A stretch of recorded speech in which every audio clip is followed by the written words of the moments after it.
Before I board my flight, I just want to remind you that our Seek Discomfort holiday drop is currently live on seekdiscomfort.com. I'm actually wearing it right now. And if you make a purchase of any size, either today, Sunday, as this video comes out, or tomorrow on Cyber Monday, we will be choosing one person today and one person tomorrow to join us next year for a Yes Theory episode. So go on seekdiscomfort.com right now and join the Seeker family. And now, time to board the flight.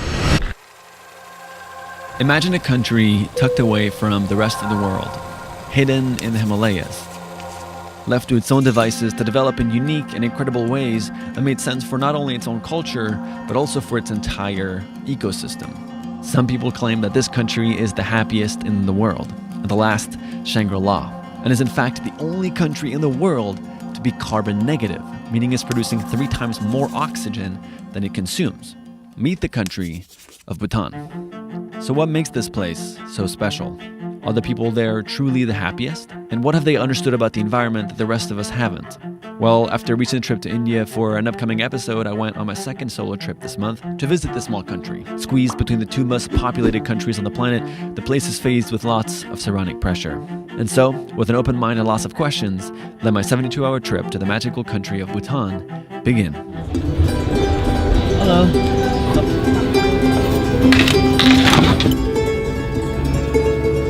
That's Mount Everest right there. Mount Buffalo and 8,450 feet.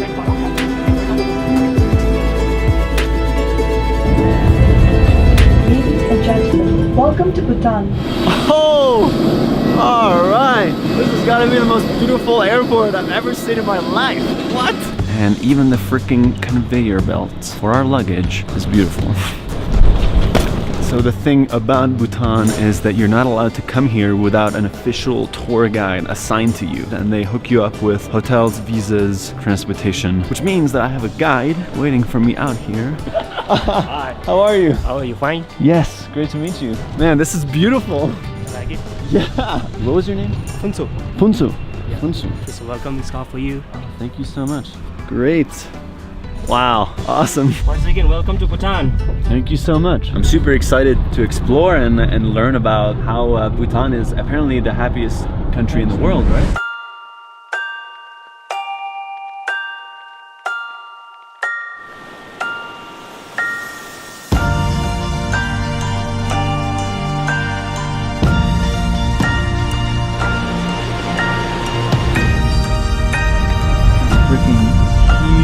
The main goal for today is to turn LP into the first Bhutanese vlogger. Here you go.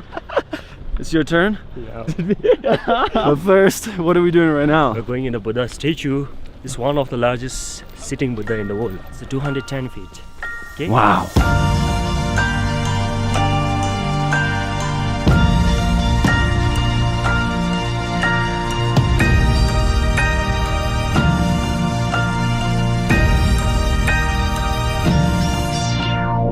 After exploring a few more iconic places in Bhutan, I felt amazed by the scenery. Yet I still had so many unanswered questions. Why do some call this place the happiest country? How does their society differ from any other place in the world? And just as these questions came to mind, my friend Kevin, who we had met in Thailand last year, heard that I was in Bhutan and had a connection to the perfect man to answer all of this, the ex-Prime Minister of Bhutan. And so, funnily enough, before beginning the hour-long drive over to his house to interview him, I was walking over to go get him a gift, and I noticed something strange. I just went on a quick little walk, and as I'm walking around, I'm slowly starting to notice that this country has a weird obsession with penises. There's penises on a lot of different buildings. I've been like kind of seeing it and I was like, oh, that guy's got a penis on his house, and then kind of like not really think about it. And now as I've been walking around, I'm noticing this is not a coincidence or a one-off situation. People in Bhutan really like penises. Okay, so I have to ask you because I want to make sure I get that story on camera. What's the deal with all the penises on all the houses? Yeah. To protect from the evil and the curse. Does anybody find it funny, or is it always just seen that it's part of the culture? Yeah, it's part of culture. For us, it's used to it. The regional tourists, if they come, means they feel shy. Yeah. So that's why I don't talk much about that one. Yeah.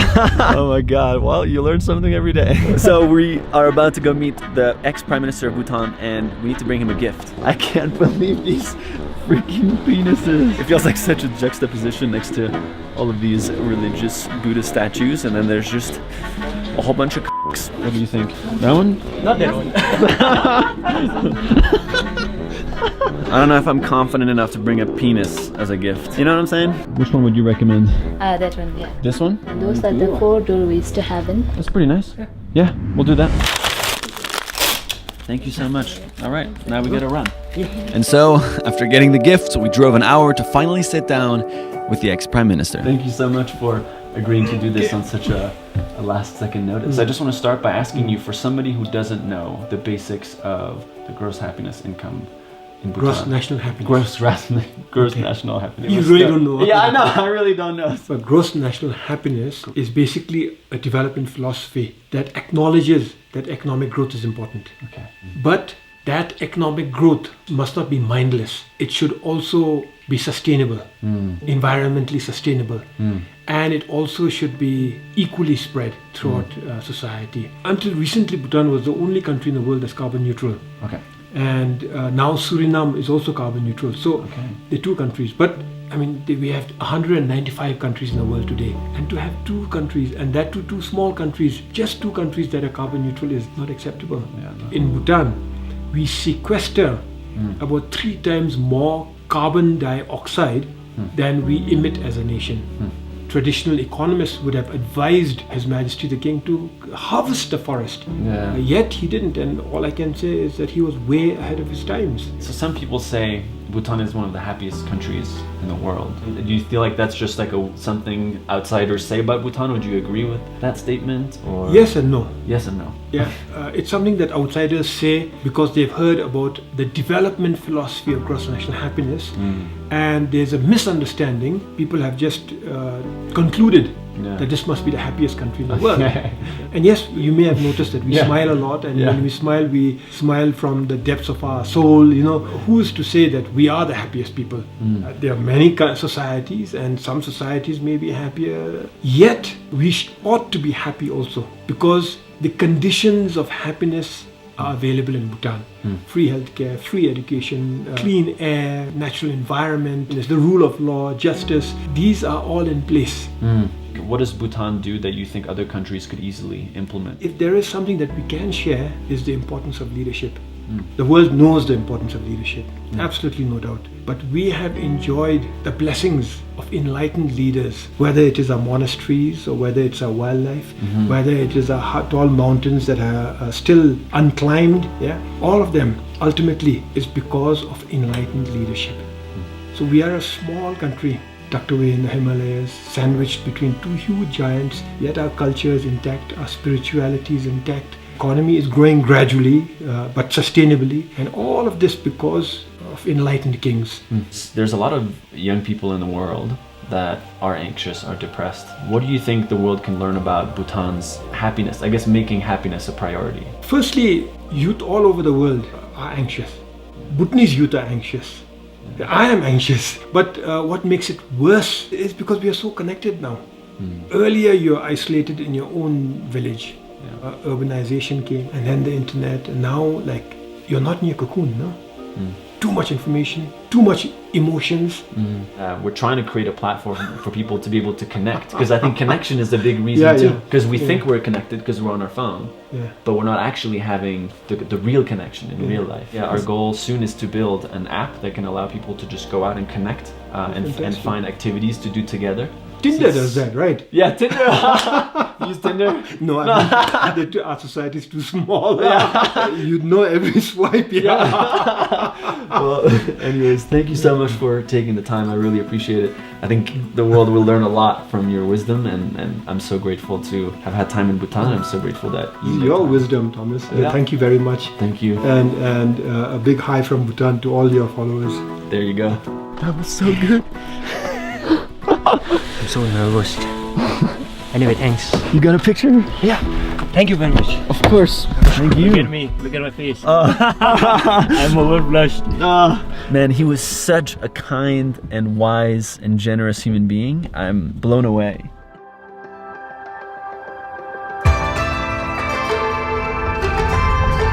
Wow. So we're going all the way up there. We're hiking straight up like a mountain, pretty much. Yes, on the hill. Okay, we are beginning the hike to Tiger's Nest, which is apparently one of the most holy places in all of Bhutan, but also apparently in all of Buddhism. The second Buddha, who's the one that popularized and spread Buddhism all over Asia, spent 3 years, 3 months, and 3 days meditating in the cave that's built right next to the temple. I'm out of breath, we barely started. We're super high up in elevation and we're about to go even higher. Is that it? Wow. We're climbing what? 3,100 meters. Wow. Hi, buddy.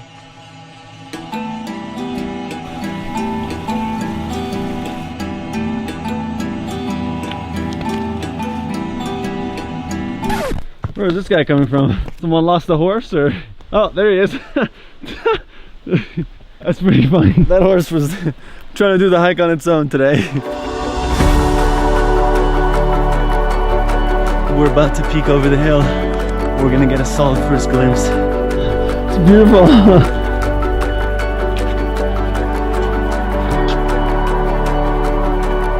Apparently in Buddhism culture, when you go hiking, you wash away your sins. Good for the health, good for the body, good for the soul. Ah, we're getting so close. Look at this thing. There's just something in the air. It's like very hard to describe, but all of a sudden my heart just dropped.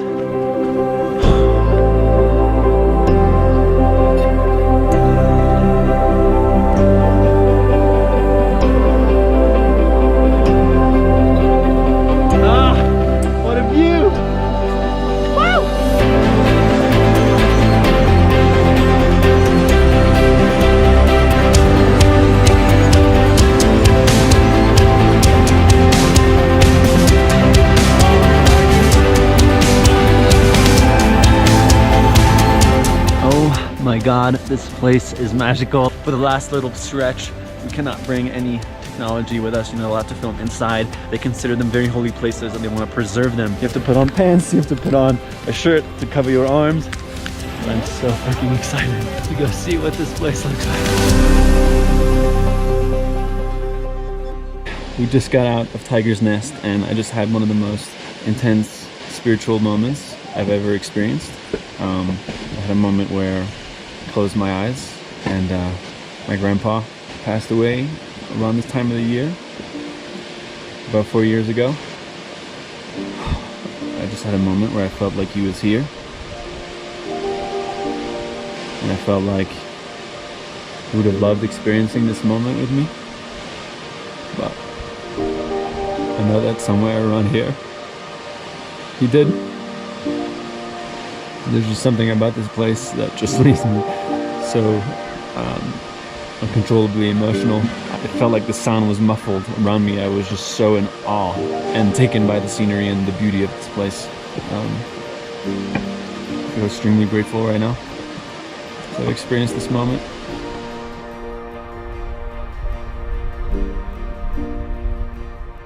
After spending 3 days in Bhutan, I was blown away by what I had learned. But I also think it's safe to say that I only scratched the surface of understanding how this country truly operates. There's a surprising combination of cultural, political, and ecological factors that allows Bhutan to exist the way it does. Are people there truly the happiest? Well, I'm not sure, but what has given them that reputation in the past is this dedication to value the population's and the environment's overall well-being over blindly chasing financial gain. And that's the main learning lesson that I took away from this trip. That Bhutan's harmonious strategy between business and nature and unwillingness to compromise the health of its environment is what's allowed them to flourish the way they have. And so, as we think of our nature moving forward, maybe we should all keep a little bit of Bhutan in our hearts.